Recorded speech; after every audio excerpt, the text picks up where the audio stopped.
Bismillahirrahmanirrahim. Bismillahirrahmanirrahim. Assalamualaikum warahmatullahi wabarakatuh. Anak-anak sekalian yang Ustadz banggakan, jumpa lagi bersama Ustadz dalam pelajaran sejarah kebudayaan Islam. Baik anak-anak, masih di pelajaran kita yang tentang melatih keterampilan membaca. Kita masih di judul kepribadian masa kanak-kanak Muhammad Sallallahu Alaihi Wasallam. Langsung saja anak-anak sekalian yang Ustadz banggakan, silakan anak-anak sekalian buka bukunya di halaman 26 ya. Insya Allah kita akan membaca bersama pelajaran kita ya. Baik anak-anak, Ustadz bacakan, anak-anak sekalian perhatikan dan disimak bukunya ya. Kepribadian Muhammad dan masa setelah lahir hingga sampai 6 tahun ya. Jadi di sini anak-anak kita akan mempelajari tentang atau belajar membaca tentang kisah Nabi Muhammad Sallallahu Alaihi Wasallam dari masa beliau setelah lahir ya. Beliau setelah lahir hingga usianya 6 tahun. Baik anak-anak, silakan fokus ya. Yang pertama, perhatikan.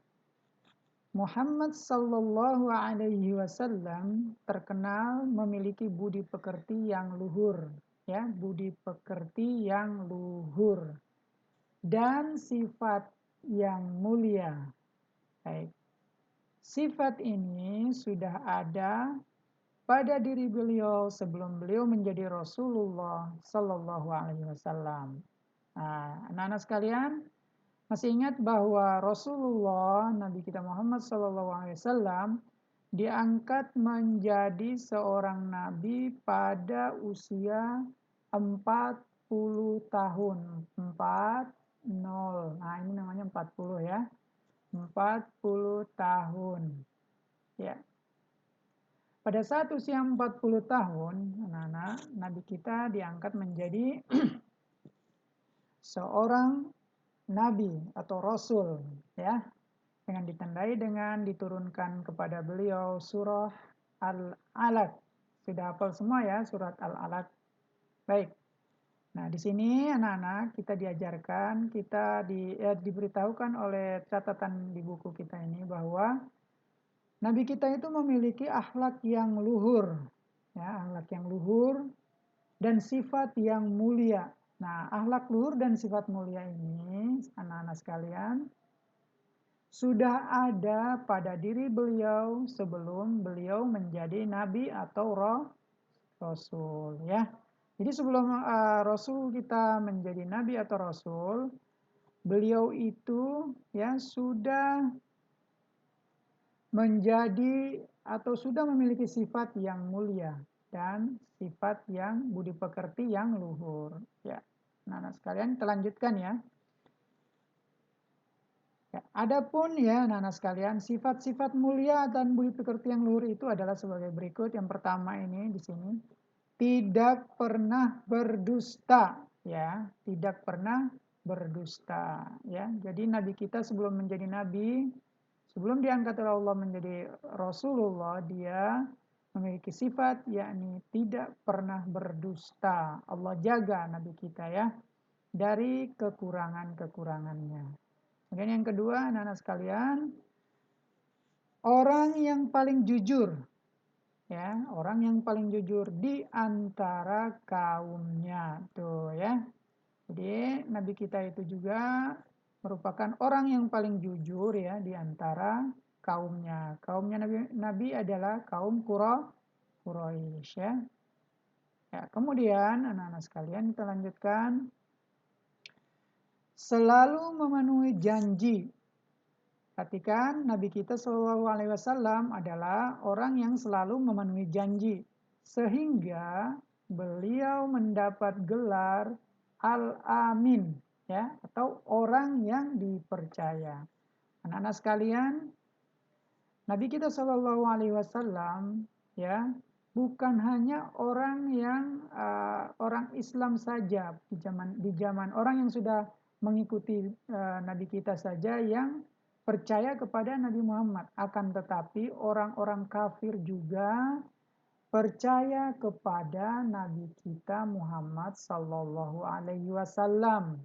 Nah, buktinya adalah pada saat Nabi kita hijrah ke kota Madinah, ya anak-anak sekalian, pertama kali Nabi kita hijrah ke kota Madinah karena menghindari pembunuhan dari kafir Quraisy. Beliau sempat mengutus Ali bin Abi Thalib, sepupunya, untuk mengembalikan barang-barang titipan, ya, orang-orang kafir Quraisy sebelum mengikuti Nabi berhijrah, ya. Nah, sekalian kita lanjutkan ya. Nah, jadi Rasulullah merupakan orang yang selalu menepati janji, sehingga beliau mendapat gelar Al-Amin, ya. Al-Amin, nah, orang yang dipercaya. Oke, anak-anak kita lanjutkan. Nah, ini dia, Rasulullah merupakan ya orang yang lembut dalam pergaulan. Jadi dia, Rasulullah itu selalu lembut dalam pergaulan, tidak suka memarahi kawannya, ya. Nah, kemudian tidak suka berteriak-teriak, ya. Itu sifat yang kasar, ya. Sementara Rasulullah adalah orang yang lembut di dalam pergaulan. Oke, nah, kita lanjutkan. Kemudian anak-anak tetap fokus ya, menghormati tetangga. Anak-anak sekalian, Rasulullah juga adalah orang yang paling menghormati tetangga, ya. Jadi tidak menyakiti tetangga, ya, baik dengan lisannya atau ucapannya dan dengan tangannya, ya. Itulah sifat Rasulullah, tidak ya menyakiti atau selalu menghormati tetangganya, ya. Dan kita lanjutkan ya. Nah, Rasulullah juga tidak menyakiti teman, Mama. Rasul kita ya juga tidak menyakiti temannya.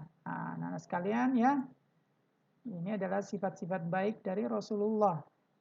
Ya, tidak menyakiti temannya, ya. Rasul kita selalu dijaga ya dari sifat-sifat buruk, dan Rasul kita tidak pernah menyakiti temannya, ya. Kita lanjutkan ya. Kemudian ini ada lanjutan dari atas ya. Rasul tidak pernah menyakiti teman baik dengan ucapan maupun dengan perbuatan, ya. Jadi Rasulullah, Nabi kita, tidak pernah menyakiti temannya baik dengan ucapan maupun perbuatan. Dengan ucapan seperti ya berkata kotor ya terhadap temannya, kemudian perbuatan seperti menjahili kawan, ya, itu tidak pernah ya dilakukan oleh Nabi Muhammad atau Rasul kita Muhammad Sallallahu Alaihi Wasallam. Ya, kemudian Rasul kita juga selalu mengasihi orang yang lebih muda, ya, dan menghormati orang yang lebih tua. Nah, ini adalah sifat yang sangat mulia ya, yang diajarkan Rasulullah. Walaupun sebelum menjadi nabi, ya, sebelum dianggap menjadi nabi, beliau sudah memiliki sifat-sifat ini, mengasihi orang yang lebih muda, ya, dan menghormati orang yang lebih tua. Ustadz harapkan anak-anak sekalian ya, setelah belajar dari SD itu Fajar Ilahi 2 ya, sudah paham bahwa kita harus mengasihi orang yang lebih muda, adik kita, teman kita yang lebih kecil dari kita, baik itu usianya maupun badannya, kita harus mengasihi dia, ya. Karena kita cinta kepada Nabi kita Muhammad SAW dan mengikuti tingkah lakunya. Ini adalah tingkah laku Nabi kita Muhammad SAW Ya, dia selalu mengasihi yang lebih muda dan menghormati yang lebih tua. Ya, terhadap orang tua kita, ya, abi dan umi kita, maka kita tidak boleh berkata kotor, ya, taat kepada perintahnya, ya, karena ini merupakan sifat yang dicontohkan oleh Nabi kita Muhammad Sallallahu Alaihi Wasallam. Kemudian anak-anak sekalian, yang selanjutnya adalah ya suka menjamu dan memuliakan tamu. Nah, masih ingat anak-anak sifat-sifat bangsa Quraisy sebelum datangnya Islam yang pertama kali kita belajar? Ya, mereka itu orang yang paling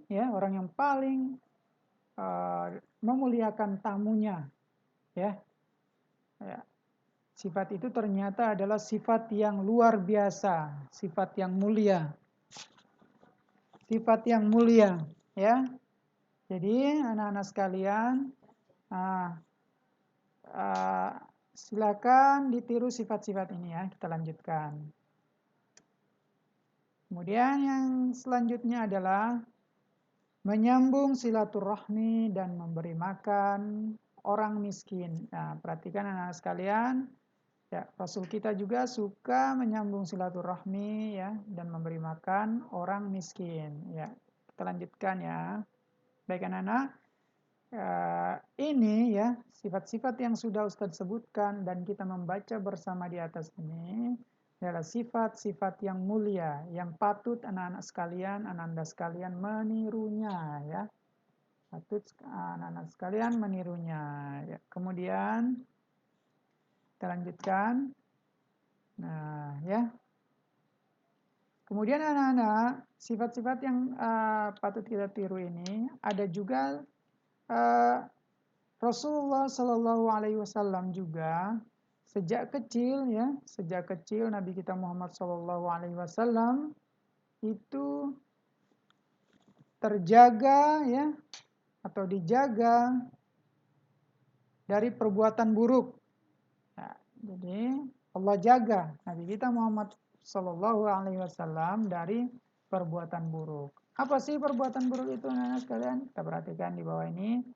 Nah, tidak pernah berjudi. Nah, ya, jadi Rasulullah Nabi kita ya Allah jaga dari perbuatan buruk seperti tidak pernah berjudi. Kemudian Allah juga menjaga Nabi kita dari minum minuman keras ya, minum minuman yang memabukkan ya Allah jaga Nabi kita. Kemudian Allah juga menjaga Rasulnya atau utusannya ya seperti ini auratnya selalu terjaga. Nah, ya. Jadi aurat Nabi kita Shallallahu Alaihi Wasallam selalu terjaga. Ya, anak-anak sekalian, serap anak-anak sekalian ya, meniru sifat-sifat baik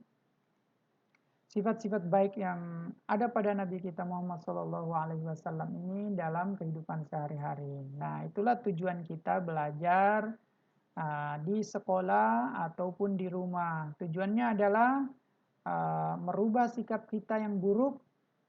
Ya, anak-anak sekalian, sikap-sikap buruk yang seperti berada di bawah ini, ya, diantaranya, dan meniru sikap-sikap baik yang ada di atas ini, supaya anak-anak sekalian menjadi anak yang soleh dan solehah semuanya, insya Allah.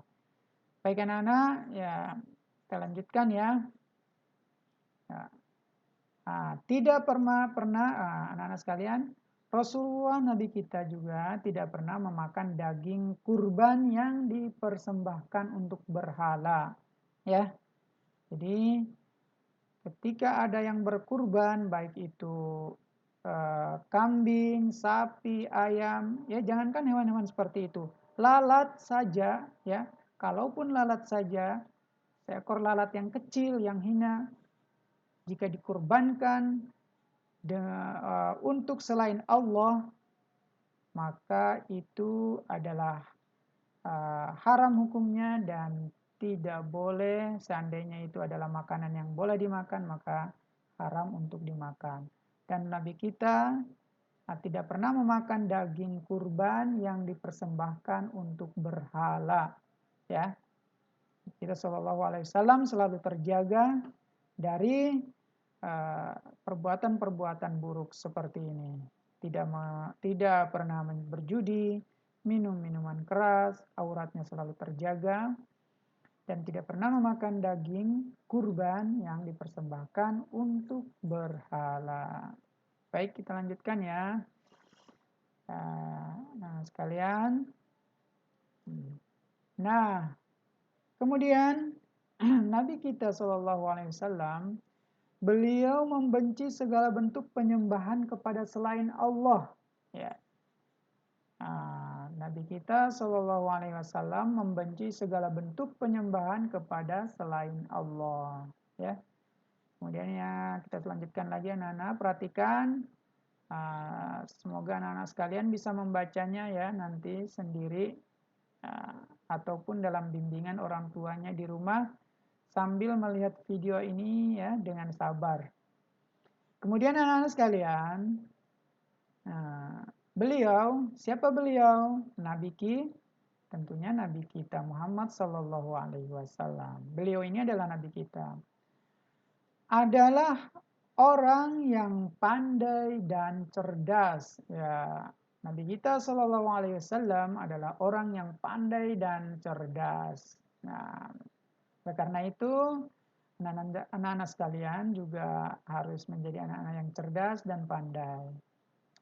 Baik, anak-anak sekalian yang Ustadz banggakan, tadi ya merupakan sifat-sifat yang mulia, yang kepribadian Nabi Muhammad ya dari semenjak lahir hingga usianya mencapai 6 tahun ya. Hingga usianya mencapai 6 tahun. Nah, di sini kita juga akan mempelajari ya ringkasan masa kelahiran Nabi Muhammad Sallallahu Alaihi Wasallam. Ya, jadi perhatikan ringkasannya ya. Ringkasan masa kelahiran Nabi Muhammad Sallallahu Alaihi Wasallam. Ya, ini ada kaligrafi ini ya. Nah sekalian, kaligrafi ini bacanya adalah Sallallahu Alaihi Wasallam. Ya, nanti ditiru ya. Oke, kita lanjutkan. Nah, yang pertama ringkasannya dari pelajaran kita ya yang telah lalu adalah yang pertama adalah Nabi kita Muhammad Shallallahu Alaihi Wasallam itu dilahirkan di keluarga Bani Hashim. Nah, keluarga Bani Hashim di Makkah ya sebagai anak yatim. Kenapa sebagai anak yatim? Ada yang tahu anak-anak? Ya, jadi dikatakan sebagai anak yatim karena Nabi kita ini ya Muhammad Sallallahu Alaihi Wasallam itu pada saat dilahirkan bapaknya Abdullah ya telah meninggal dunia. Jadi Nabi kita masih di dalam kandungan ibunya. Siapa ibu Nabi Muhammad? Aisyah ya. Mohon maaf, Aminah. Ya, Aisyah. Aisyah adalah istrinya, mohon maaf. Jadi mohon maaf anak sekalian, ibunya Nabi Muhammad bernama Aminah. Ya. Pada saat Nabi kita Muhammad Shallallahu Alaihi Wasallam masih di dalam kandungan ibunya Aminah, ya kurang lebih 6 bulan di dalam kandungan, bapaknya yakni Abdullah ya meninggal dunia pada saat perjalanan pulang dari berdagang. Ya. Baik. Sehingga Nabi Muhammad lahir sebagai anak yatim. Baik anak-anak, kita lanjutkan. Kemudian yang kedua, dilahirkan pada hari Senin. Nah, perhatikan, dilahirkan pada hari Senin, 9 Rabiul Awal, tahun pertama, ya, 9 Rabiul Awal. Perhatikan nih, Rasul itu, Nabi kita lahir pada 9 Rabiul Awal, tahun pertama, peristiwa gajah bertepatan dengan 20 atau 22 April 571 Masehi, ya. Jadi Nana, Rasulullah itu lahir pada hari Senin, ya. Kemudian hijrahnya dari kota Makkah ke Madinah juga hari Senin, ya. Kemudian beliau juga wafat pada hari Senin. Nah, itu adalah Rasul Nabi kita hidupnya, ya. Kemudian anak-anak, Rasul tidak pernah merayakan hari kelahirannya. Maka kita sebagai pengikutnya juga tidak boleh merayakan hari kelahiran kita, karena itu adalah budaya orang-orang kafir, budaya orang-orang selain Islam. Buktinya apa anak-anak sekalian? Para sahabatnya seperti Abu Bakar, ya, Umar, Utsman dan Ali itu hidup setelah Rasulullah Shallallahu Alaihi Wasallam wafat. Akan tetapi mereka tidak pernah merayakan hari lahirnya Nabi kita Muhammad Shallallahu Alaihi Wasallam. Ya, oleh karena itu kita sebagai pengikut Rasulullah Shallallahu Alaihi Wasallam tidak merayakan hari lahir kita ataupun merayakan hari lahir Nabi Muhammad Sallallahu Alaihi Wasallam. Ya, baik, kita lanjutkan ya. Nah, jadi ringkasan di atas adalah merupakan ringkasan dari pelajaran-pelajaran yang telah lalu. Kemudian kita lanjutkan peristiwa luar biasa. Ya, peristiwa luar biasa atau irhas. Irhas artinya peristiwa luar biasa yang terjadi ketika dilahirkannya Nabi kita Muhammad Sallallahu Alaihi Wasallam. Apa sih anak-anak? Masih ingat? Nah, yang pertama, perhatikan 14 lengkung gerbang istana Kisra hancur. Nah, jadi ini dia. Pada saat Nabi kita lahir, 14 lengkung gerbang istana Kisra hancur. Sehingga penghuni istana pada berlarian karena tiba-tiba 14 lengkung gerbang istana hancur. Ya, kemudian ada lagi yang lebih luar biasa lagi, api sesembahan, ya, api sembahan orang Majusi. Ya, jadi orang Majusi seperti orang Jepang. Tentunya Jepang yang menyembah api ya, karena ada orang Jepang juga yang beragama Islam. Api sembahan orang Majusi padam. Nah, anak-anak sekalian, tahukah kalian api ini, ya, api yang disembah ini selalu dijaga oleh orang-orang penyembah api ini dari dahulu sampai dengan zaman Nabi Muhammad sebelum dilahirkan. Tidak pernah mati atau padam. Akan tetapi anak-anak, pada saat menjelang lahirnya Nabi kita Muhammad SAW, api ini padam, ya. Ya. Kemudian, ada lagi gereja-gereja sekitar Bihara, sawah, ya, mohon maaf, gereja-gereja sekitar Bahirah Sawah. Bahirah Sawah ini nama tempat ya. Sudah runtuh. Ya.